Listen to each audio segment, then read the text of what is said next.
अचानक धरने पर बैठे राहुल, अमित शाह का होगा इस्तीफा, एफआईआर कराने थाने पहुंचे बीजेपी। खेमे में बचा हड़कंप। जी हाँ, क्या छात्रों पर हुई कथित पुलिस कार्रवाई के खिलाफ राहुल गांधी ने अब आर पार की लड़ाई यहां पर शुरू कर दी है। क्या पैलेट गन से घायल बताए जा रहे शाइल की एफआईआर दर्ज कराने के लिए राहुल गांधी खुद थाने में धरने पर उनको बैठना पड़ा है। और क्या इस पूरे मामले में अमित शाह की जवाबदेही को लेकर राहुल गांधी एक बार फिर से मोदी सरकार पर दबाव बनाने जा रहे हैं। जी हाँ, सब कुछ आपको बताऊंगी। कौन कौन वहां पर धरने में शामिल है, क्यों धरने पर बैठे हैं, क्या राहुल गांधी ने यहाँ पर कहा है, वो बयान आपको दिखाऊंगी, तो वीडियो को आखिर तक जरूर देखिएगा।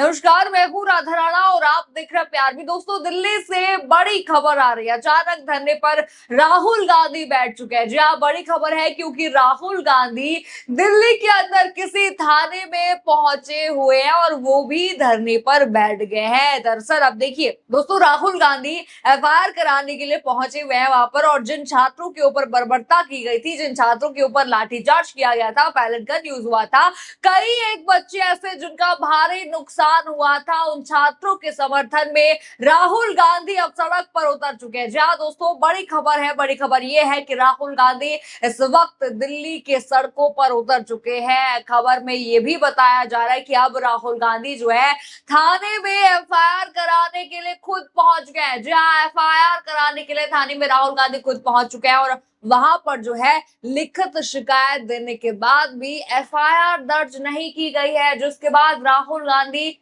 जिद पर अड़ गए और उसके बाद वो धरने पर बैठ गए। और ये खबर कहां से आ रही है आपको बताऊंगी, पर उससे पहले आपको सबसे पहले यहाँ पर ये तस्वीरें देख लीजिए। क्या क्या यहाँ पर ये तस्वीरें देखिए दोस्तों, किस तरीके से राहुल गांधी जो है पार्लियामेंट स्ट्रीट जो है वहां पर थाना है उसके अंदर एंट्री लेते हुए नजर आ रहे हैं। और दूसरी तस्वीर आप देखिए किस तरीके से वहां पर धरने पर बैठ चुके हैं, किस तरीके से अधिकारी से वहां पर बात करें, पुलिस प्रशासन की तरफ जो डीजीपी है उनसे मुलाकात वहां पर कर रहे हैं। तस्वीरें आपने यहाँ पर देख ली हैं, लेकिन बता दूं मामला खत्म नहीं होता यहाँ पर। अब राहुल गांधी धरने पर बैठ जाते हैं। जी हाँ, और बताती हूँ उन्होंने बताया भी कि क्या क्या हुआ। उन्होंने बताया कि अब जो है यहाँ पर ले ही नहीं रहे एफआईआर, ऊपर से ऑर्डर है कि एफआईआर इनकी लिखनी नहीं है, ऐसा कहा जा रहा है। पर देखिए, उससे पहले धरने में कौन कौन शामिल है ये भी देखना जरूरी है। जरा धरने का वो वीडियो देखिए।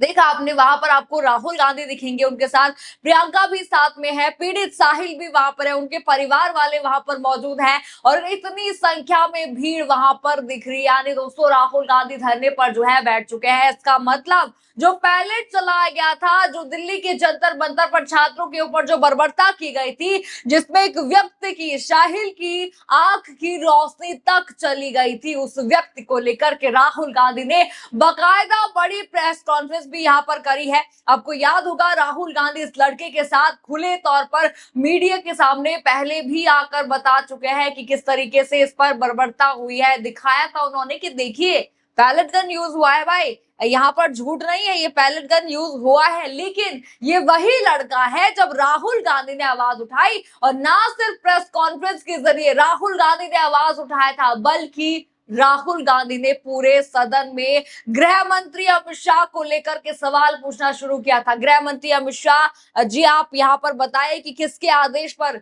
इतनी बर्बरता की गई, ये यहाँ पर पूछा गया राहुल गांधी द्वारा, किसके आदेश पर इतनी क्रूरता जो है बच्चों के साथ की गई। छात्र तो थे, वो शांतिपूर्ण प्रदर्शनी तो कर रहे थे। पर देखिए, आपको यहाँ पर जानकर हैरानी होगी दोस्तों, देश के गृह मंत्री अमित शाह एक स्टेटमेंट में यहाँ पर एक स्टेटमेंट भी देने सदन के अंदर नहीं आए। सबने देखा 20-22 दिन वो नहीं आए, और यही कारण है दोस्तों, सदन की कार्यवाही अनिश्चितकालीन के लिए यहाँ पर स्थगित कर दी गई। लेकिन आज तक अमित शाह जी इस पूरे मसले को लेकर के नहीं बोल रहे हैं, शांत है, चुप है। बीजेपी को यहाँ पर लग रहा था कि मामला भाई ऐसे ही धरा धरा रह जाएगा, शांत हो जाएगा, पर देखिए मामला बढ़ गया है। वो राहुल गांधी एहसास इतनी आसानी से वो छोड़ने वाले नहीं है ये मुद्दा। जैसे ही राहुल गांधी को पता चला कि मना कर रहे हैं एफआईआर के लिए, पहले तो वो खुद आए और जब उनकी बात नहीं सुनी गई, लिखित पर्ची के बाद भी उनकी बात नहीं सुनी गई, तब उन्होंने धरना शुरू कर दिया। और इसी बीच उनका बयान भी बता दूं क्या कुछ कह रहे हैं, जरा उनका बयान आप लोग सुन लीजिए। क्योंकि इनके शरीर में चल रहे हैं। हम सिर्फ ये कह रहे हैं कि एफआईआर दर्ज कीजिए, एफआईआर दर्ज कीजिए। हिंदुस्तान का एक युवा है, उनकी मम्मी यहाँ पे ज्योति खड़ी है, उनके पिता दीपक है, साहिल है ये, और हम सिर्फ ये कह रहे हैं कि प्लीज एफआईआर दर्ज कीजिए। अंदर से हमें बताया जा रहा है कि देखिए ऊपर से ऑर्डर आया है, एफआईआर नहीं हो सकता है। सिंपल सी बात है, जब तक एफआईआर नहीं होगा तब तक हम यहां से नहीं हिलने वाले हैं। सिंपल सी बात। सुना आपने, राहुल गांधी यहाँ पर कह रहे कि साहिल की एफआईआर दर्ज ना होने देने का एक ही मतलब है, नरेंद्र मोदी और अमित शाह के राज में शांतिपूर्ण प्रदर्शन कर रहे युवाओं पर खुलेआम पैलेट गन चलाई जा सकती है, मगर उन्हें इंसाफ नहीं मिल सकता जब तक एफआईआर दर्ज नहीं होती, जब तक दोषियों पर कड़ी कार्रवाई का भरोसा नहीं मिलता। हम डटे रहेंगे, लक्ष्य न्याय का है और वो हर हाल में लेकर ही रहेंगे। अब देखिए, यानी कि वहीं पर वो रहेंगे जब तक इनकी बात नहीं मानी जाती। खुद देखिए, विक्टिम जो है, जिस छात्र के ऊपर बर्बरता की गई, वो विक्टिम भी राहुल गांधी जी के साथ वहां पर मौजूद है, उनके परिवार वाले भी वहां पर हैं, और खुद राहुल गांधी, सोचिए दोस्तों, कहा यहाँ पर ये मसला यहाँ पर लग रहा था कि खत्म हो गया, मामला खत्म हो गया है, जो है धरना प्रदर्शन यहाँ पर खत्म हो गया। जिस तरह से जंतर मंतर पर धर्मेंद्र प्रधान का इस्तीफा गया, यहाँ पर लगा कि मामला पूरा खत्म हो गया है, पर देखिए खुलकर यहाँ पर सुनवाई तो हुई नहीं इस मामले पर। अब राहुल गांधी खुलकर मैदान में उतर चुके हैं, जिद पर अड़ गए हैं कि जब तक ये एफआईआर का सिलसिला नहीं किया जाएगा, जब तक जवाबदेही तय नहीं किया जाएगा, मैं यहाँ से नहीं हिलूंगा। तो कुल मिलाकर के दोस्तों अब तस्वीरें साफ हो चुकी है। एक तरफ राहुल गांधी ने मोर्चा खोल रखा है, दूसरी तरफ दिल्ली के अंदर राजनीतिक दबाव वैसे ही बीजेपी के ऊपर लगातार बढ़ता ही जा रहा है। और इस बार सवाल सिर्फ संसद का यहाँ पर नहीं है, अब सवाल एफआईआर का है, सवाल पुलिस कार्रवाई का है, सवाल जिम्मेदारी तय करने का है, और सबसे बड़ा सवाल, अगर छात्रों के साथ गलत हुआ है तो कार्रवाई किसके खिलाफ होगी। अब देखिए, फिलहाल राहुल गांधी धरने पर बैठ चुके हैं और साफ कह रहे कि जब तक एफआईआर दर्ज नहीं होगी वो पीछे हटने वाले नहीं है, वो नहीं उठेंगे धरने से। अब देखना होगा कि पुलिस प्रशासन इस पूरे मामले पर क्या कदम उठाता है, क्या एफआईआर दर्ज होती है, क्या जंतर मंतर पर हुई कार्रवाई की निष्पक्ष जांच होगी, क्या वाकई अमित शाह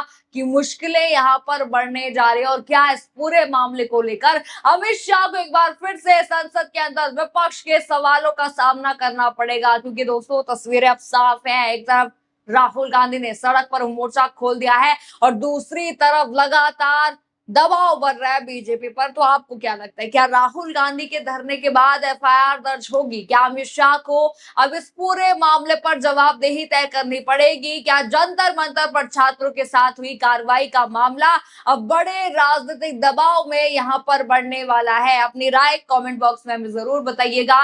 खबर आपको पसंद आई हो तो वीडियो को लाइक करें, शेयर करें और चैनल को सब्सक्राइब करना बिल्कुल मत भूलिएगा। और बने रहिए पीआरबी के साथ। धन्यवाद।